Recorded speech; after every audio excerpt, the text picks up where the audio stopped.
Bonjour à tous et bienvenue pour ma 43e critique. Comme j'ai mentionné dans le dernier message que j'ai laissé sur mon blog, je laisse de côté le fantastique pour me concentrer sur mes lectures des suppléments du Monde des Ténèbres. Cette décision vient du fait que je viens de terminer ma campagne de Donjons et Dragons 3.5 et que mon intérêt personnel pour le médiéval fantastique vient de s'effondrer avec elle.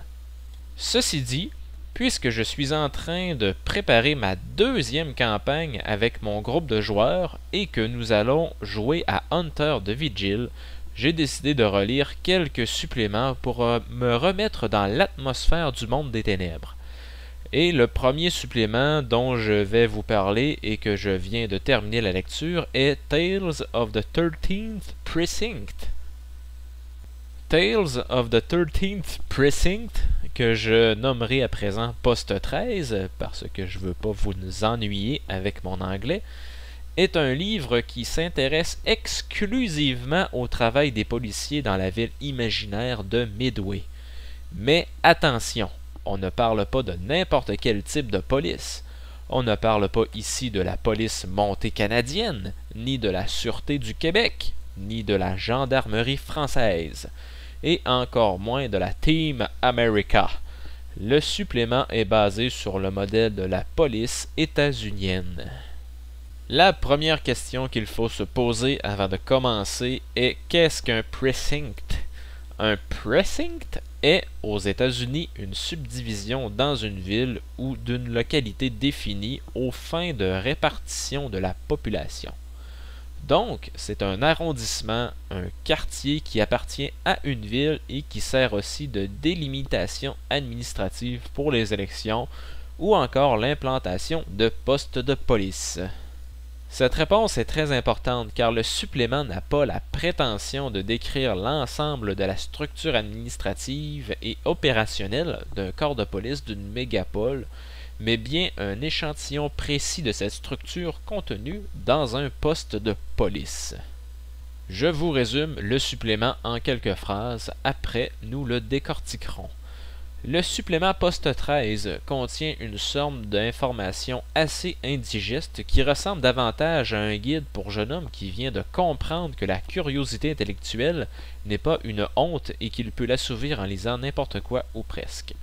Mais là, j'imagine déjà les grimaces de certains d'entre vous en m'entendant exprimer ma mauvaise foi. Mais ne vous en faites pas, j'ai bien aimé ma lecture et j'en ressors avec quand même un sentiment mitigé. Sentiment que je vais essayer d'expliquer dans les prochaines minutes. Tout d'abord, l'introduction du poste 13 est assez intéressante. Après l'histoire qui ouvre tous les livres de White Wolf, nous avons la classique comment utiliser ce livre avec tous les codes de radiocommunication que la police emploie. Et là, j'entends l'ancien code et le nouveau code.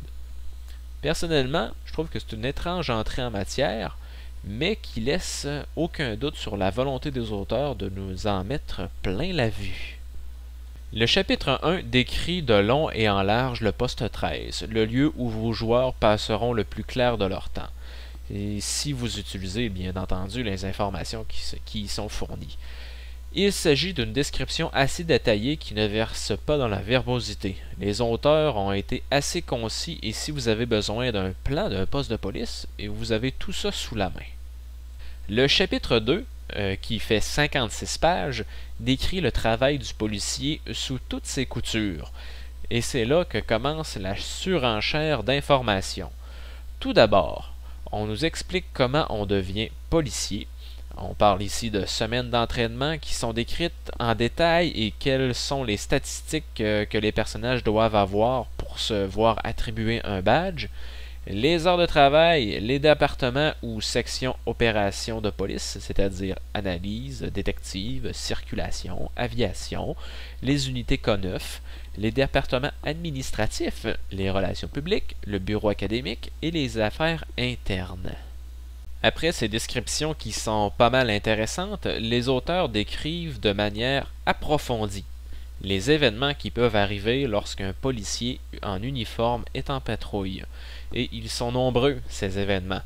déclenchement de système d'alarme, violence domestique, devoir régler les conflits entre les personnes, gérer des personnes mentalement instables, poursuite à basse vitesse, à haute vitesse, et j'en passe.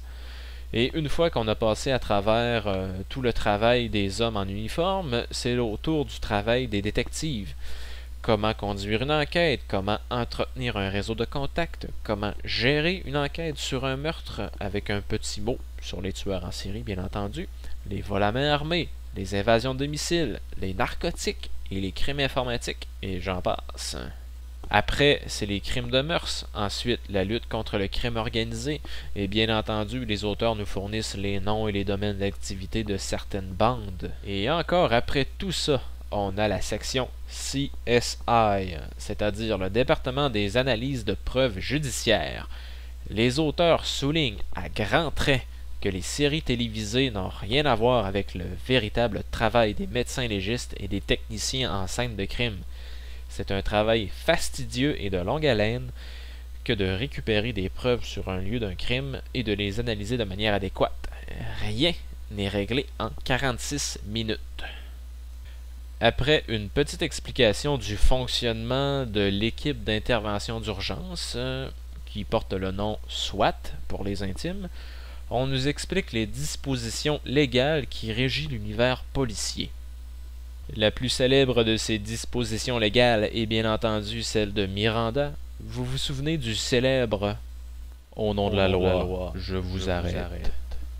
Cette partie du chapitre 2, et bien entendu on est encore dans le chapitre 2, est vraiment ennuyante à lire car ce sont tous des jurisprudences américaines et je me sens mal d'expliquer à mes joueurs qu'ils ne peuvent entreprendre la fouille d'un présumé suspect car la cause Terry contre l'Ohio stipule qu'une fouille au corps n'est pas légale s'il n'y a pas un doute légitime concernant la possession d'une arme à feu sur le suspect. Et là, ce n'est qu'un exemple parmi tant d'autres. Ensuite, on nous explique comment un mandat d'arrêt doit être délivré, comment utiliser la force contre un suspect. On nous parle de l'équipement et des voitures de patrouille, les systèmes radio de communication. Ensuite vient la partie de la corruption des forces de l'ordre, graissage de pattes, extorsion, violation de la vie privée, conspiration criminelle, harassement et usage excessif de la force. Le chapitre se termine sur une explication de la culture policière et, pour avoir un point de règle dans tout ça, on a des nouveaux mérites. En terminant la lecture de ce chapitre, je me suis posé la question suivante. En quoi peut-il m'être utile? Eh bien, comme accumulation d'informations factuelles, ça va. Mais il ne faut pas oublier que je veux jouer à un jeu de rôle et non à un LARP, et encore moins lire l'encyclopédie de la police, version abrégée. Alors, on peut utiliser différents éléments de ce chapitre pour mettre l'étiquette police à vos aventures, mais tout respecter ce qui est présenté, c'est impossible. Le chapitre 3 vient vraiment sauver le supplément. Les auteurs ont enfin découvert qu'ils écrivaient pour un jeu de rôle. Vous vous souvenez du poste de police décrit au chapitre 1? Eh bien, dans le chapitre 3, on y insuffle la vie. Et pour montrer que le poste 13 est dans le monde des ténèbres, environ la moitié des personnages présentés ont déjà été en contact avec le supernaturel. Le chapitre est divisé en 3 parties. Dans la première, qui s'intéresse aux détectives et aux policiers en uniforme, nous avons 15 personnages non-joueurs. Dans la deuxième, on décrit les ambulanciers, qui sont au nombre de 4. La dernière partie, on nous présente 6 autres personnages non-joueurs qui sont des civils, mais qui ont un lien direct avec la police. Journaliste criminel, procureur, avocat de la défense, et j'en passe. Wow! 25 PNJ dans un seul supplément. Je pense que les auteurs des Secrets de Marrakech pourraient bien apprendre quelque chose ici.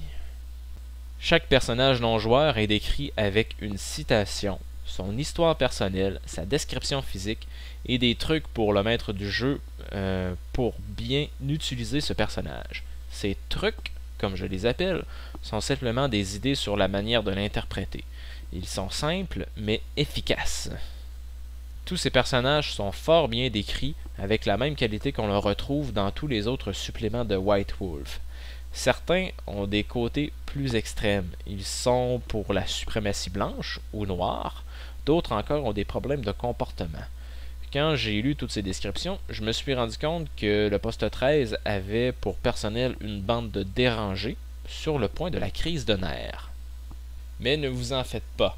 Ce qui est présenté ici, ce sont des exemples de policiers et il est fort probable que les personnages racistes du poste 13 ne fassent jamais partie de ma campagne. Il est toujours facile de les remplacer et ce qui est intéressant ici, c'est qu'il y a juste assez de personnages non-joueurs pour habiter le poste de police, mais pas assez pour le faire fonctionner. Alors si vous êtes un interprète de talent, et un créateur vif, vous pourriez rajouter des dizaines et des dizaines de personnages non-joueurs sans problème. Le chapitre 4 est une section pour le maître du jeu. Elle comprend des astuces pour la préparation d'une campagne de policier ainsi que plusieurs événements déclencheurs susceptibles d'être utilisés par le maître du jeu. Chacun de ces événements déclencheurs touche à une facette du travail de policier. On a une poursuite, on a des batailles de bandes de rue, des disputes de territoire, des vols à main armée. Ces événements ont tous en commun qu'ils ne sont pas ce qu'ils semblent être. La bataille territoriale est en fait une histoire de loup-garou, le vol à main armée est en fait une histoire de vampire. Chaque événement est ainsi construit. Il y a toujours un moment où le surnaturel vient déranger le travail des policiers. Et je dois dire que c'est tout à fait normal, car le supplément a été écrit pour le monde des ténèbres. Tales of the 13th Precinct est un supplément de jeu de rôle en deux temps.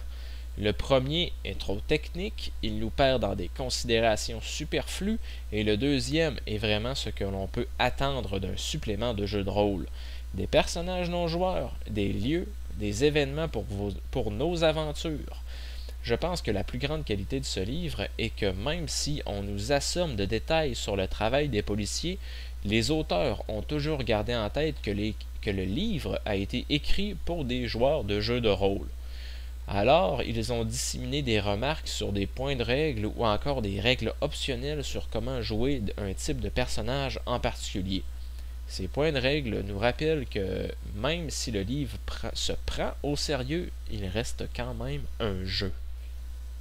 Je recommande Tales of the 13th Precinct si vous êtes un fanatique d'enquête criminelle ou surnaturelle. Il n'est pas indispensable pour jouer des policiers, loin de là. Il n'est pas essentiel à votre collection. Si vous avez un ami qui le possède, empruntez-le à la place. Eh bien, c'était ma 43e critique. J'espère que vous avez apprécié et que vous avez compris pourquoi mes sentiments sont mitigés vis-à-vis ce supplément.